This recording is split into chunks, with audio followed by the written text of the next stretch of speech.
Hello and welcome again to the weekly Round Table for Conference 21. I am Michael Whitehouse, the founder and chairman of Conference 21. If you have not gotten your tickets yet, you should do that right now because time is running out. You only have 2 weeks left, and this event is going to be awesome. We have 47 speakers. We had 28 last time, and that was pretty good. Now we have 47. This is going to be amazing. Absolutely fantastic. So get your tickets, $21 at conference21.com. Also, a quick plug for myself. I do a daily motivational podcast called Morning Motivation. You can go to morningmotivation.fun. If you need a good pick-me-up in the morning, it's designed to be fit into that space between you when you wake up and when you actually get up. So 2 to 5 minutes when you're going, you can listen to me and some rock and music, get you fired up and ready for your day. So that's at morningmotivation.fun. And that is, of course, free because it's a podcast, and podcasts are always free. So we have 2 great guests here today. We have Mark Smith and Christopher Salem. I'll let them introduce themselves. So start with Mark. Tell us about yourself and why you're awesome. All right. Thanks, Michael. Thank you. Really appreciate your time today. Why am I awesome? Well, let's start with I woke up this morning. So that gave me a leg up on a lot of things as well. Well, I believe in bringing a different attitude to anything and everybody that I come across. A lot of times we get bogged down into different things and ways of meaning and how we feel personally in life.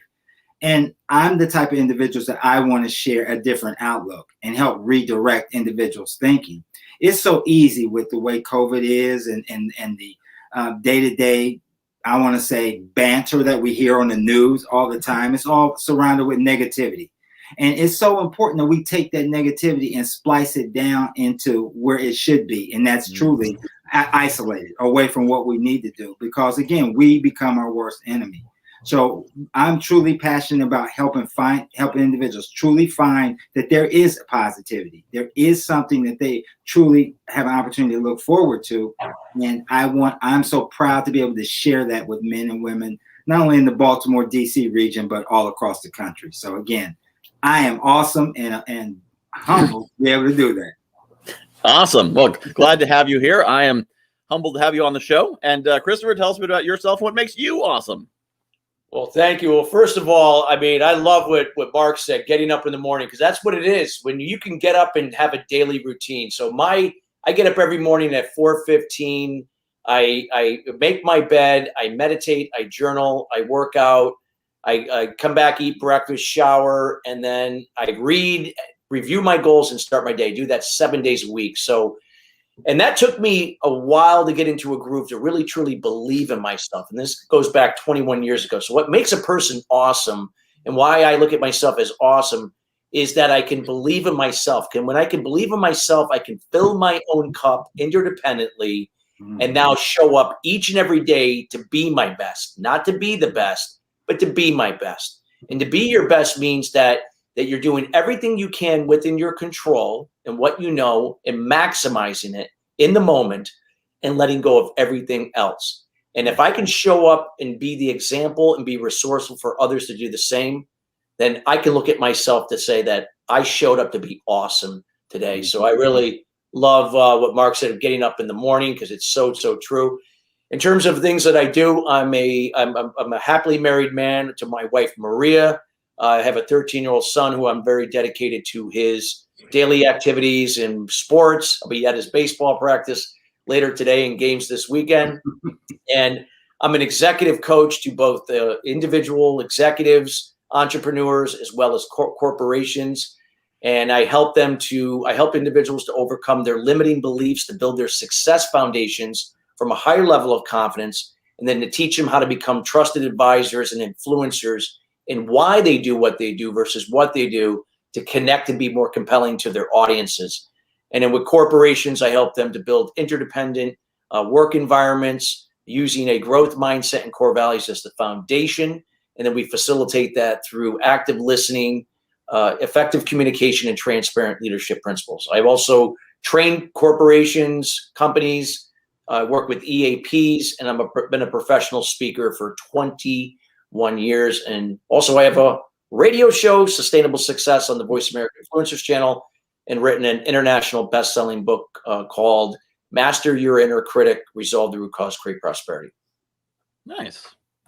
That's a bit of awesomeness there. So, and there must be sponsors. So I'm watching the viewer numbers, and they are higher than usual. So whatever you guys are doing, it's working. Keep it up. So our first topic today is every week I have our speakers bring a topic with them that they want to kind of lead off on. Then we'll kick it around. So our first topic is Mark said he wants to talk about where do we go from here. So take it away, Mark.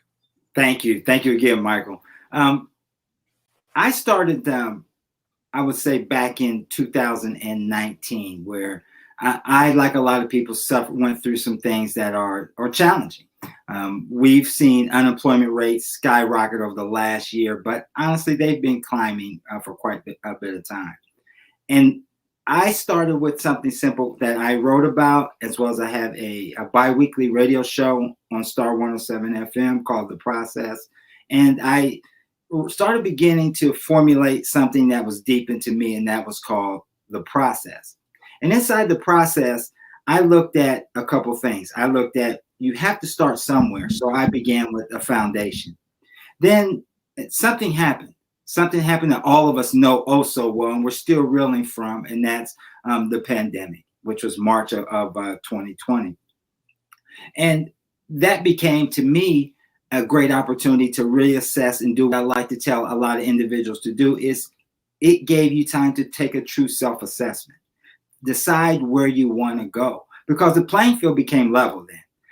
You know, the individuals who said that they wanted to go back to school to enhance their education, you had a perfect time to do it.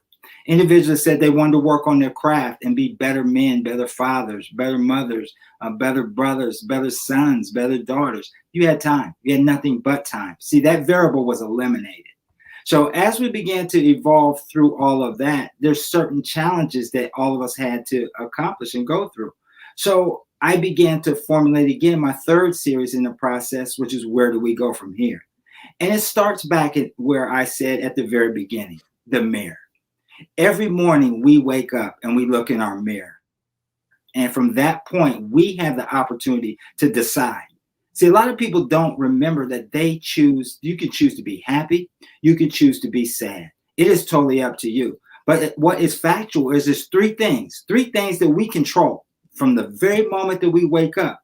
We control our thoughts. We control what we think, because nobody else has that bearing on us. That's on us. So we control what we think is number one. Number two, the images we visualize. Because if we visualize, we're going to have a powerful day. If we visualize that our success is just around the corner, if we visualize all the things, all the hard work that we put into is going to come to fruition, then guess what? It's going to come to fruition. And then number three, the actions that we take. The actions that we take. If we put each one of those into perspective, then the actions that follow become something that Christopher talked about before. Is your routine. It's called your habit. And your habits are so instrumental in what you do on a daily basis. You know, one of the things that I do is I read the habit poem every single morning. Every single morning. And there's the second section, of the habit poem that says, I'm your greatest helper, or I'm your worst offender. I am completely at your control. So what does that say to me? That, Mark, you are in control of your day. And to know that puts me on the mindset to understand that for each one of us to go where we want to go, or where do we want to go from here, or where do we go from here, it starts very first time in the day when we get in our mirror. Yeah, there's some great. I love the concept of the agency that you control your thoughts, you control your actions, control your habits, and I think a lot of people mistake that because it's not always easy. It's not just like, I just control my thoughts. Yeah, because sometimes they'll get away from you. Sometimes you'll have intrusive thoughts, or especially if you got ADD, then your thoughts are sometimes a little bit generative and dynamic. I think would be two positive words for the mindsets like. But you can, with effort, you can certainly control that. And Chris, I'd love to hear your thoughts on that. Yeah, well, I love what Mark said. I mean, what he said was spot on. And I love when he said the process. He had me right then and there, because I'm all about trusting the process. And I'll just expand on that because we see eye to eye. Mark, we got to definitely get together, because I think what he said was so spot on. So, where do we go from here? I mean, again, it doesn't matter where you are. It's being aware that you are where you are and making a commitment to embark on a journey of where you want to go. The thing is, there's no final destination. There's only stops along the way that you reach these milestones, but we continue to go.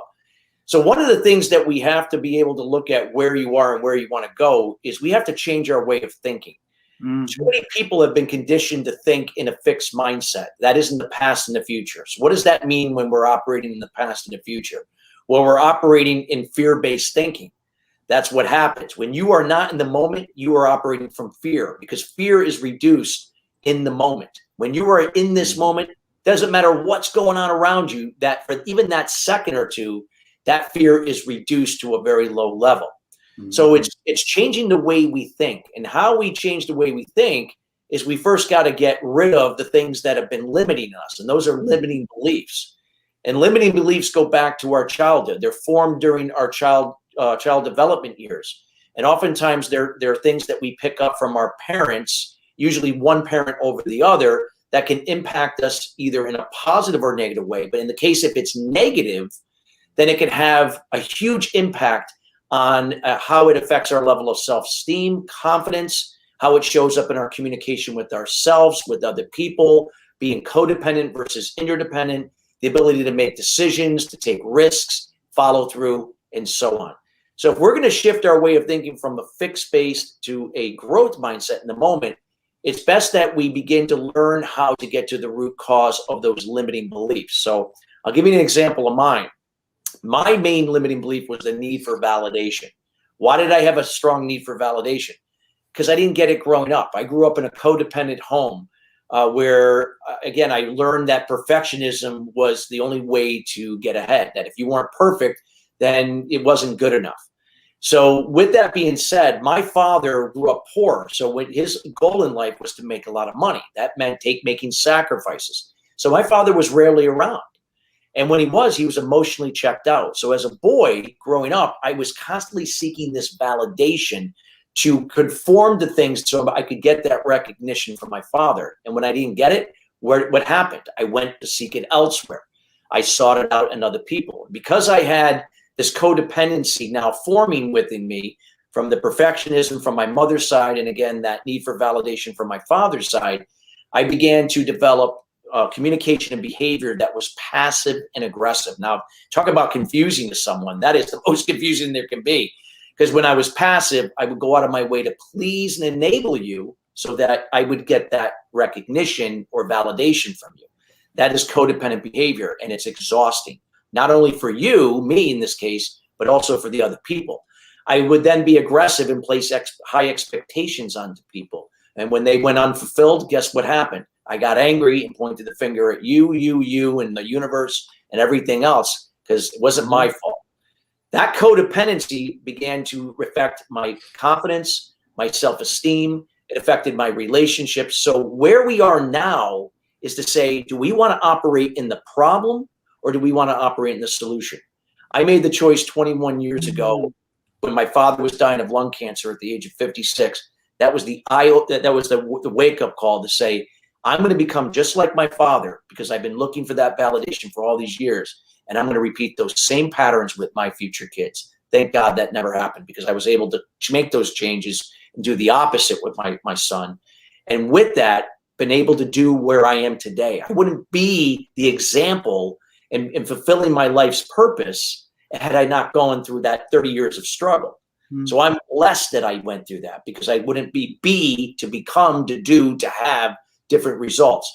So shifting your way of thinking is getting out of the root cause of limited beliefs.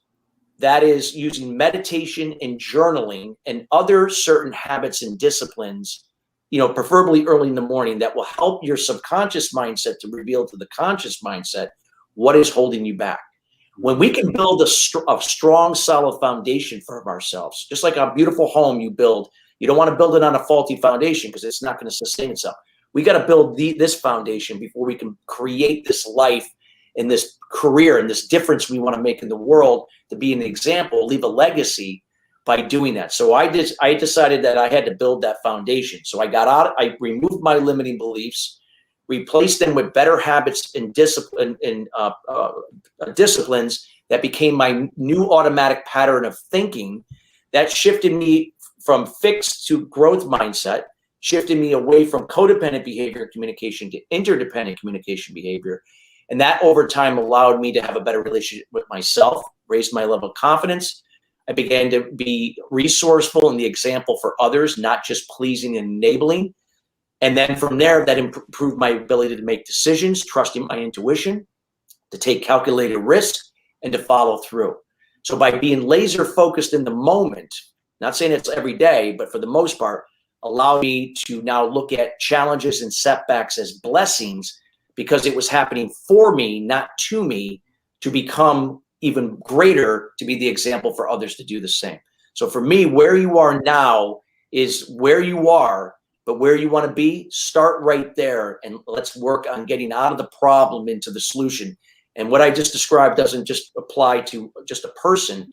You can be the example to apply this to other people that can then turn a whole organization, a whole community, a whole whatever into something much better when we do it together.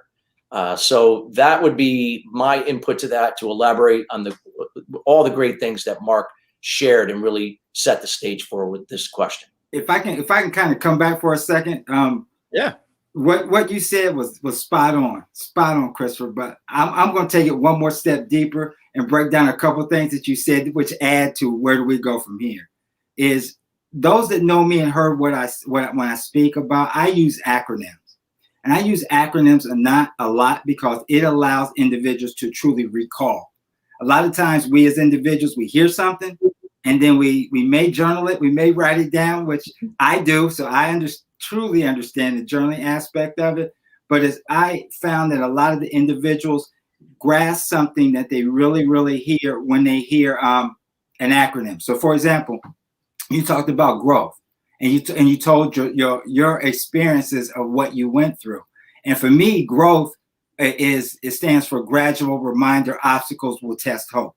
So the things that you went through as a child to try to figure out what was working here, what was working there, how you should quote unquote conform, because that was part into your household. That was part of your growth process. And there was obstacles that tested your hope to see where you wanted to go. But before you can even get to that aspect of it, you brought up something which I truly agree with. You can't get from A to B or C to D without that foundation, but also making that commitment, commitment to change your mindset and change your thought. And I've always believed that commitment is always staying loyal to what you said you're going to do long after the mood you said it in left you. Now, what does that mean? It means my conversation or my decision to hypothetically stop drinking, my experience to exercise more. I could have gotten the mood all of a sudden because I watched somebody on TV who was fit and strong and whatnot. And so I said that I'm going to do it. But then I go out tomorrow night and then I have a party with all my friends. But guess what? I'm not committed to truly what I wanted to do. So that brings that back. But the last thing I want to touch on as well is one of the reasons why I strongly believe we don't reach the levels that we truly need to be is because of a simple word called pride. I think far too often we feel that we don't need to be told what to do. We feel that we know it. We got it. We've seen it. Our parents have done it. Our parents were successful at a certain level.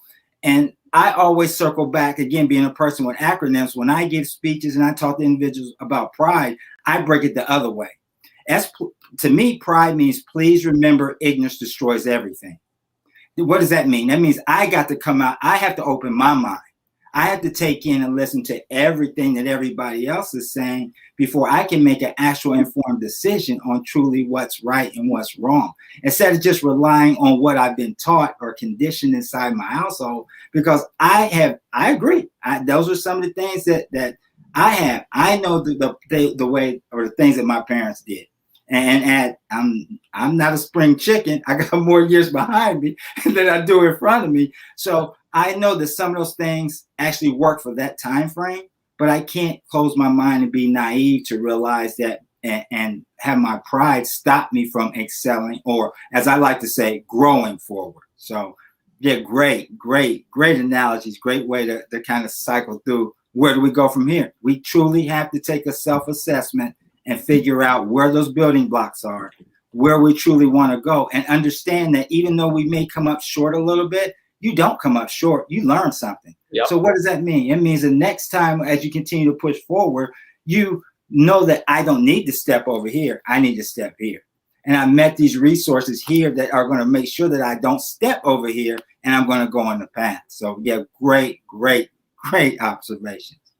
I love what you said. I mean, you know, I was always taught to believe that transparency and vulnerability were a weakness, and it's the opposite. It's such a strength. What you said about pride, Mark. Yeah, because if you hang on to your pride, you're just, again, you're missing an opportunity to grow, whether personally in your business, when someone could have just, suggested something that could have been the difference in helping you. We're never going to have all the answers to everything. We all have strengths and weaknesses. We all have to reach out for help, but not in a codependent way, but in an interdependent way, that somebody can give you something then to figure it out for yourself. And then knowing when to leverage certain, things and resources and systems to help you. And I know that was a hard thing for me to learn several years ago, but thank God I was able to to do it. Otherwise I wouldn't be here being able to talk about it today. Mm-hmm. Yeah, I definitely know what to talk about the pride. When I was in my 20s, there was, I in some level I knew, I needed to learn, I needed to be open, accept criticism. But then occasionally I'd hear something and I'd be like, I don't need that, or I don't need to listen to that person. They don't know what they're talking about. And now really everyone has something to teach you. Even the people who your initial response is like, I don't know. Even the dumbest person you meet has something to teach you. Might not be the older we get, the more and more I remember what my grandfather told me, which again, you're going backwards. He said, Mark, I always remember knowledge speaks, wisdom listens.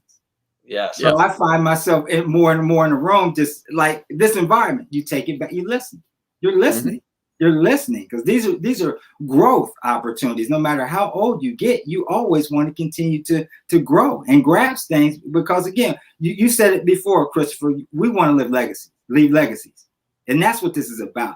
Giving our kids, giving our family, giving our generation who needs it, which is, where do we go from here? Giving them something that they don't have to struggle with, or they better grasp and know how to deal with the situation. Because I believe we don't have problems, we have situations. There's an answer. There's an answer. We just got to figure out which way to go, or how to figure out where that is. Because it's there. It just may take longer. 40 years, 50 years, 60 years. It may take longer, but there is a solution to almost any situation. Absolutely. It's all within, and together, if we go within, we can produce bigger and better things. So I love what you said. It's not a problem, it's the situation. Again, it's all part of that process that you talked about, and seeing it in a different way. Not that it's happening to you, it's happening for you. Absolutely. Yeah. What's about listening? I mean, that's part of why I created the roundtable. I mean, partly it was originally to promote Conference 21, but once I did one or two of them, I'm like, this is amazing. I had to bring these people who are smarter than me on the show, listen and talk to each other, and learn so much. And for anyone who's listening, whether you're watching on YouTube or Facebook, these are recorded. So, because there was a whole lot of rapid fire gold nuggets coming out of both Mark and Christopher over the last 20 minutes, and there's still more to come. But I was listening, and just the things you were sharing. Someone go back and listen to this 2 or 3 times and learn something every time. So just keep that in mind for anyone listening at home. And you can also share this. If somebody missed it, you can share it with them and say, check out this show. You got to listen to it. There's a lot of good stuff in it. So the next topic we have is Christopher want to talk about core values in the workplace. So I'll let you take that away. I'll stop talking and do more listening. Yeah. Well, great. And I'd love to hear back from Mark on this as well, or anybody, Michael as well. So when you look at any type of workplace, and it doesn't matter if it's a small organization or if it's a large organization, it's always going to come down to people. But it's like, what kind of environment that are we looking to create? Here's the thing: when we look at core values, every person is going to have their own unique core values, whether if you know what they are or not. Now, many of us operate from core values. We might be operating from someone else's core values and denying really what those values mean to us. This how often happens a lot when we're growing up. We've been led to believe that we should adopt somebody else's values. I know I did for my first 30 years because I was seeking that validation from my father. I began to adopt my own father's values. But what this means in the workplace is that when you can assess your values, what they are, for me, that's transparency, integrity, and honesty. Does that mean everyone I'm going to be working with is going to have the same values? No. Does that mean that the organization overall will have the same values? No. But can we find some common ground where we can find some shared values? Absolutely. So it's a matter of not just connecting that we all have to have the same values. It's knowing where can we all together connect on a shared value or values, and knowing that we connect there. We don't all have to be best friends and get together after work. But if we know that we can connect on one value, if not more than one, we have the ability now to do more as an organization. So when we look at core values, you want to kind of think about them just like we talked about earlier. Think about a house. We're going to have a house sitting on a foundation. That lower level of that foundation is going to be the mindsets of each of those people working in that workplace. Now, as an organization, is it the organization's responsibility to help us improve our mindsets? No. Can they provide resources through EAP providers or other resources that will help people to create awareness, to learn more for themselves, to take action, to make any changes for themselves? Absolutely. There are plenty of resources out there. EAP providers provide stuff on mental toughness, on resilience, and all different things on mindfulness. Matter of fact, I just did one today for Rite Aid, for their management team. So with that being said, it's the individual that is responsible for changing their own mindset. And when people can begin to see that and begin making that shift from a fixed to a growth mindset, and we can come together to determine what those values are, where we can connect on those shared values as it rolls up to what the company's true values are, and begin to really truly operate from that, we can begin to shift our way of not only thinking, but way we communicate from more codependency to interdependency. So here's the difference. When we build a foundation with the mindset at a growth mindset, and on top of that, the values, we're now building this firm foundation that we can work from. When we go to facilitate to bring out a more robust, interdependent work environment, that's going to change how we communicate. See, oftentimes communication is based upon assumption and speculation. Mm-hmm. You wonder why people get divorced. You wonder why there's friction, and because we're always judging or assuming or speculating what the other is thinking, and really that's how we're thinking. It's not, again, we perceive things incorrectly. We don't clarify things. These are things that can be perhaps corrected if we were just asked one more question or paraphrase something. So these are the things that when we can learn to communicate more specifically, clearly, and concisely, perhaps having a daily huddle each and every morning for 5 or 10 minutes, not having an hour-long meeting talking about things and pointing the finger at each other, but getting together and understanding your role, your duty, what you're responsible for, and each of the other people that you work with, others that are in other departments in an interdisciplinary way. If we have a better understanding of each other's roles and duties and can communicate specifically and clearly, we have the ability now over time to begin shifting that communication into more of an interdependent style. We become more assertive in our communication. Our behavior begins to change as a result of that. And again, that's where those values will connect us and help keep that connection with what we're doing. And that's going to reflect on the outside. I mean, look at companies like Zappos. Now, God rest his soul, Tony Hsieh passed away tragically last year in a fire. Matter of fact, that was Michael, right in New London, right close to you. But that company started before they became a company, where their foundation was built from these core values. They built an interdependent work environment from scratch and were able to become a very successful company that ended up being bought by Amazon. Now, you look at this company and you wonder why are they ranked in the top 5 in terms of customer service each and every year? Because not because they sell shoes, it's because of those values, the people working together, that energy that reflects to the outside that people embrace. It's subconscious. And these are the differences of companies that are rising versus the ones that are staying stagnant. So when we can begin to communicate more clear and getting together and doing it in smaller increments each and every day, we're going to be able to lead better. And it's not about telling people how, when, or why to do it. It's about being the example for others. It's shifting more away from autocratic and bureaucratic styles. I'm not saying there's a place for that. It depends on the industry, of course. Some industries require certain aspects of that, but to more coaching, to servant, to visionary, to even democratic styles of leadership. When you could have a hybrid where it's about people and empowering people to take ownership and lead themselves, and not that people can then go to resources if they don't understand something, that they don't feel like they're going to lose their jobs if they admit that I don't understand something. You know how many people are afraid to do that and don't say anything and just play it safe? They don't make certain decisions. These are the things that happen.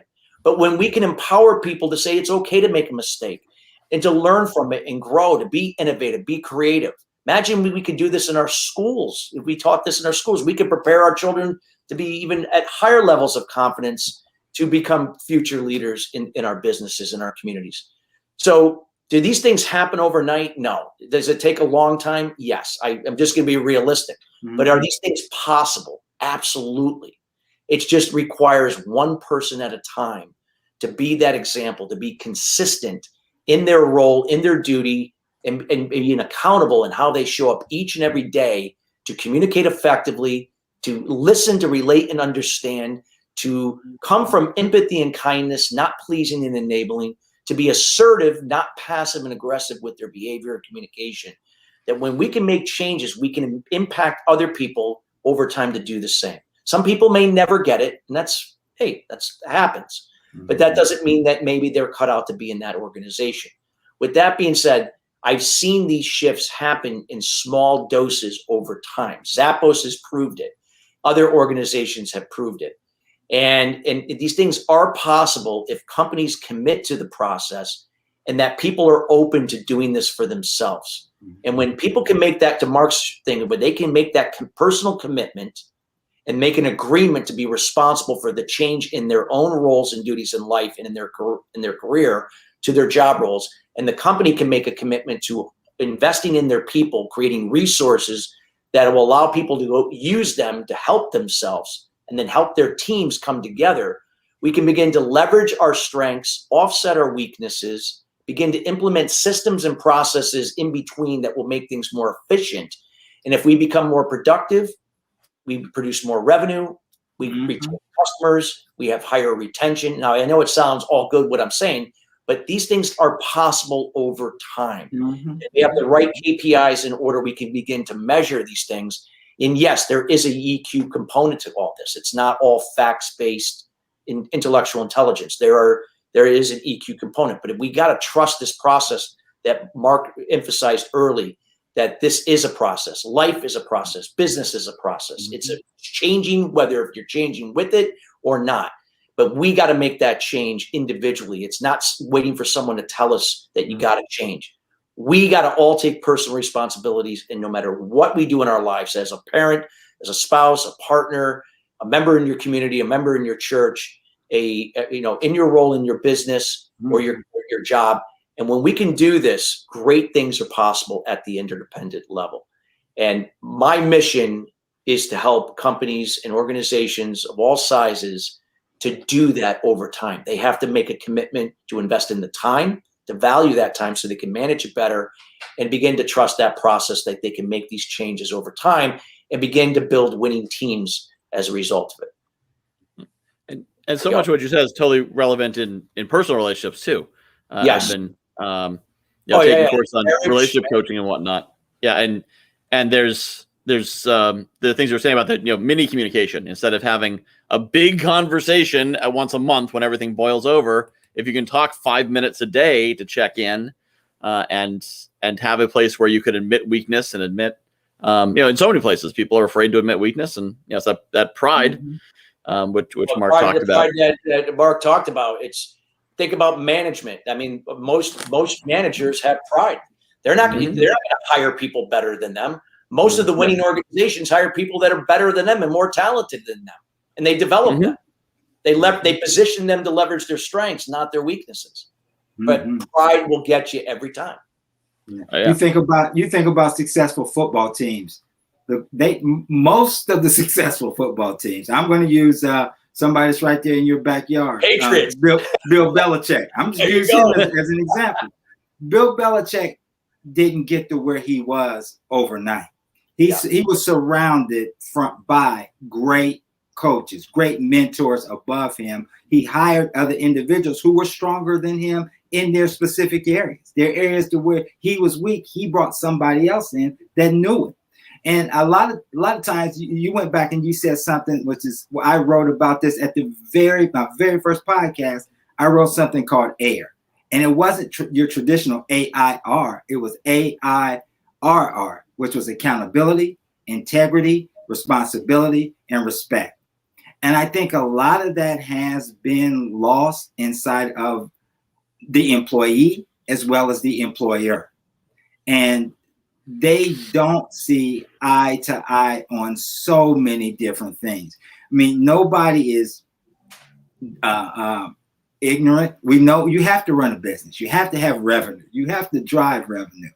But what you're talking about, Christopher, is exactly on point. You have to have a medium ground because your employees are your function. They are what's going to produce your product for your revenue to grow. And by meeting them in the middle, meeting them halfway, and listening to their concerns, listening to both of you working together to figure out what's going to be best to move forward, it's something that's powerful. And I see it. We need more of that.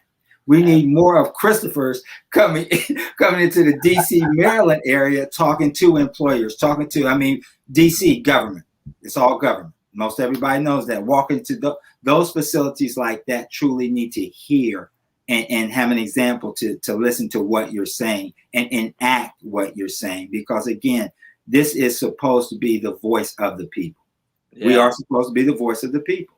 And far too often we push that aside to figure out or utilize what I always say, what I teach my guys and gals is an employer's thinking on a lot of times with them. What's in it for me? What's in it for me? Well, so, you just, I love the football example that you brought up, Mark. I mean, think about the Patriots when you look at a guy like Tom Brady. Was Tom Brady, now that will go down as the greatest quarterback of all time, but was he truly the most talented quarterback at the time? No, he was drafted in the 6th round, the 199th pick. He was a backup quarterback at the University of Michigan. So was it talent that got him to where? No, it was here, the way he thought. He had a daily routine. He had habits, disciplines. He thought his thinking was different. And that was because of the environment also that the Patriots created to allow that. So you could have the most talented players, but if they're operating from pride, they don't win games. No. And it's the guys that know how to really understand their roles, their duties, and what they're responsible, and know when to pick up the slack when someone is hurt or miscue something. And they know how to communicate. Those are the teams that end up in the postseason. This is why the Patriots were a 6-time Super Bowl winner. You can interchange these players out in and out, and the system just created that environment. So I love the fact that you brought that up. You said the key word, the system. The system. It was the system because, again, we're going to get off of football, but I can talk about stay on that all day. Because, when Brady was out, when he was suspended, what happened? That organization, that system plugged in another quarterback, and what did they do? They won. They continue to win. So it is the system. So creating an environment, a true work environment that is system-based and it's a winning culture at all times. Now, what happens in the locker room, that's a totally different story, because again, there has to be stress and strife, again, for you to get to a level of success. But inside the workplace, again, there has to be a medium to where the employee is respected, the value of the employee is respected, and the value of the organization, there has to be a medium. Yeah, absolutely. And I also I do want to recognize our frequent commenter here, Vianette Velez, which Mark, I believe you said you know her, but she's also one of our speakers at Conference 21, and definitely need to reach out and make sure she gets in the lineup at some point to be on the show also. But I just want to thank her for being involved in the conversation through the comments as well. And anyone else who's watching wants to comment, you can certainly pipe in there. And this is it's a live show for a reason. You know, when you watch it recorded, you can't put the comments in and see them pop up, but live you can. That's why you want to watch it live. But I love what you're saying in terms of the importance of those systems and being part of that, and recognizing, and she's enjoying it a lot. Thank you.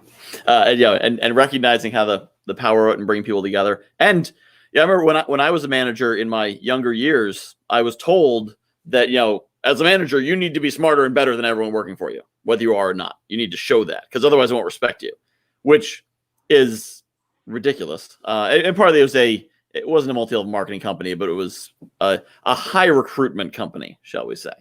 And I wasn't necessarily fully qualified to be their boss at the time when I was their manager. So there was a lot of artifice in place that didn't turn out well. But yeah, it's definitely hugely important to be able to admit to your employees and even to say, I don't have the answer to this, but there's 7 of you and 1 of me. So together there's 8 of us. 8 of us probably have better answers than 1 of me. Mm-hmm. But you got to be able to say, I'm not the answer man. I am simply I'm the guy in the front of the boat, but we're all in the crew. Mm-hmm. So before we wrap up, I just want to quickly touch on what you're going to be talking about at Conference 21. And, I imagine after this, I think I may have seen the highest viewer numbers on this episode than I've seen on any of the others. So keep up the good work, guys. Definitely come back on the show. So for all of you who are watching from home, you can see more of them and talk to them directly, because the great thing with Conference 21 is interactive. We have the networking blocks and chances to really connect with people. So Mark, share with us what you'll be talking about at Conference 21 in 2 weeks. Thank you. Again, thank you for this opportunity. I'm going to drill down into growth. Again, we talked about the gradual reminder, how obstacles will test hope. So I'm going to have an opportunity to really not only talk from experience, but talk from a perspective of what could be, and talk about purpose. A lot of individuals confuse, and they think that purpose is more about what they're called to do. And I have a different perspective on that. Purpose is the individual themselves. They are purpose. You're unique. You are truly a unique individual that's designed to do great things that sometimes we understand, and sometimes we still don't understand what we're truly supposed to do. But you are great, and you don't have to be sorry for that. So we're going to dig into some scenarios or some things that have happened to all of us, not just one of us, all of us, and put them more in perspective to how is that helping you grow? What does that make? How does that make you feel? And where do we take those steps and those pieces of knowledge that we've obtained during that, and put them to us as we move forward in our lives? So, and give us the ability to share it with somebody else, so they know that there is a blueprint, a Bill Belichick blueprint, of things that they can always refer to when it's time, when they feel that situation, not that problem, come across their life. And Christopher, what will you be sharing at Conference 21? Well, I'm going to be talking about how we can become trusted advisors in our business, whether if you are a solopreneur, you run a small business, or you run a corp, or it's a company, a brand. So it's all about how we can scale our brands and businesses simultaneously based on why we do what we do, not just what we do. So I'm going to show how we can really show up and do things that are direct and indirect in terms of providing content that is compelling to your specific target audience, that embraces them and connects on a subconscious level with those shared values that we talked about earlier. And when we can be compelling to others, now they're going to be in a position to empower them to draw their own conclusion with what they want to do with that and how they want to work with you, and how now what you do can help them solve their challenge, whether if you have a product, a service, or both, and so on. So I'm going to be teaching the process of for how to go about doing that, to build your brand, how to build your business simultaneously by becoming a trust advisor, some techniques to connect at a deeper level, to build that engagement, how to build a sphere of influence, how to develop a value statement that you could add to your business, whether it doesn't mean that you have to be just starting out. You could be in business for years and still have a value statement. And I'm going to show how we can learn to really, grow your business by a certain percentage each and every year by really, developing this process. And I've seen some people grow their businesses significantly, not based upon what they did, but indirect. It had nothing to do with what they did, but yet people connected with them on something else and still wanted to do business with you. And now what you do, you're giving them a reason now what makes you unique and what they want to do with you because of the why. So that's what I'm going to be focused on and sharing. It doesn't matter if you're an individual, a small business, or a large company. It's going to apply to everyone. Great. Those both sound fantastic. I'm very excited to see them both. And the great thing, of course, is that all the talks are recorded. So obviously you can't see them all. There's 47 of them. It's not just 47 straight hours of talks. But if you watch one, and then you can go back in the archives afterwards and watch another one and kind of get all that value. Or sometimes, as we've seen from Christopher and Mark, they tend to rapid fire some knowledge. They drop they drop a lot of knowledge bombs on there. And Vita piped in too with what she's going to be sharing as well. But yeah, they share a lot of knowledge bombs, so you might want to go back and rewatch it a couple times to make sure you get everything from it as well. So really good stuff. And of course, everyone can get their tickets if they have not already at conference21.com. So the event is May 21st, 23rd. The 21st is networking. That's kind of where you get to connect and meet and mingle. And we had someone in February who came, and she had a couple things she wanted to learn about, work on while she was there. Came in Friday, sat down with 3 of our speakers at a virtual table, and one of them said, "So what are you hoping to gain here? What are you hoping to learn?" She said what it was, and the 3 of them proceeded to coach her for 40 minutes. And by the end of that conversation, she's like, "Oh, I guess I need to find new things to work on now because we solved that problem. Now we're going to find more things." So it became a mastermind. Yes, absolutely. And that's what I was really going for is there's so many events where you just go and listen to someone talk at you, virtual. And no matter how good the speaker is, after 90 minutes, 2 hours of someone talking at you, it gets, Zoom fatigue, the whole thing. But if you can actually engage, if you can talk to people and move around and mix and mingle and connect, I was sitting in front of the computer for 9.5 hours a day for 2 days in February, and I felt great at the end of it because it was, we were part of it. It wasn't just something you passively receive. So I really want to build those connections. So I'm very excited to do it. Super excited to have both of you there. And my goal is always that every individual component of the conference is worth $21. And it sounds like it is well worth $21 to see either of you. And they get to see both of you and 45 more. So what a deal. All right. Well, thank you both so much for being on the show. I am sure that you have many things to do, so I will send you off into the world to go doing more good for the world. Thank you so much for being here. Thank you for having me. Well, Mark, I'm so glad that I was paired with you, man. You were spot on, and there was no coincidence here to why we kind of paired off with each other here. So thank you so much. I appreciate it. Michael knew what he was doing. He knew what he was doing. Yeah, Tuesday's setup was also a perfect matchup, and there is literally no process to how I choose who goes together. It is whoever signs up for the date. The first 3 people to sign up, that's what I put in there because this happens. If I try to do it on purpose, it will not be as good as letting the universe decide. Because you put good people together. As Mark said, your system's working, Michael. So yes, it is. Yes, it is. Yep. Yeah. I kind of embrace it's creative chaos. I did that with the conference. It's people in the beginning said, "Well, is this a marketing conference or is it a mindset conference or is it a?" I'm like, no, because certain people go to a certain kind of conference. This is an everything conference. Got a little bit of everything, learning, growing, building. And you may go for one thing and then discover something else. You might come for the Wealth Builder Nation real estate investing track and then meet Mark or Christopher and your mindset changes. And suddenly, yeah, it's cool you learned about those technical things, but now suddenly your business grows because you learned something in here to fix the system. So it's all about just bringing together and bringing together a whole lot of smart, positive people. So, all right. Well, thank you for being on the show. This has been awesome. And I'm glad the system continues to work to bring together good people. Thank you again. Thank you, everyone.